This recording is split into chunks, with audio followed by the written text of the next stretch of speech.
Please don't let him come back." The voice was so faint, I almost thought it came from my own imagination, the kind that creeps in when a house is too quiet and the night stretches longer than it should. I had only come to Victor's place because something about the silence felt wrong. My brother loved noise, music, people, movement, the kind of chaos that proved he was alive.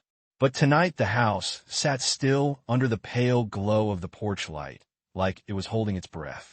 I pushed the front door open and the hinges whispered across the marble entryway, the sound echoing farther than it should in a home this big. The air smelled faintly metallic, mixed with the cold, damp scent that old basements tend to collect. I stood there for a moment, listening. No music, no television, no footsteps upstairs, just the low hum of the refrigerator somewhere down the hall and the distant rattle of pipes inside the walls. That was when I heard it again. A soft dragging sound, metal brushing against concrete. My jaw tightened as I followed the noise toward the back of the house where a narrow stairwell disappeared into the lower level. Victor had bought this place 2 years ago, a modern build outside the city with too much square footage and not enough warmth. He said he liked the privacy, said the neighbors minded their own business. At the time, I thought that was the point.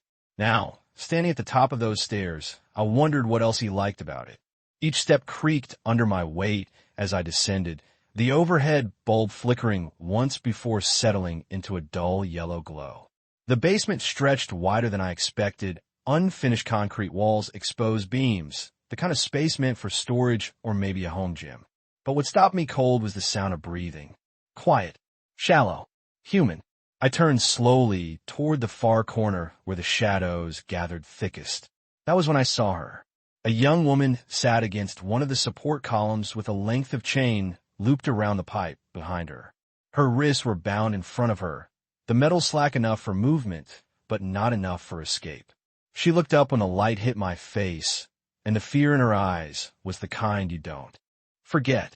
Her hair hung loosely around her shoulders, her expression pale, but alert like someone who had been waiting for footsteps that never came.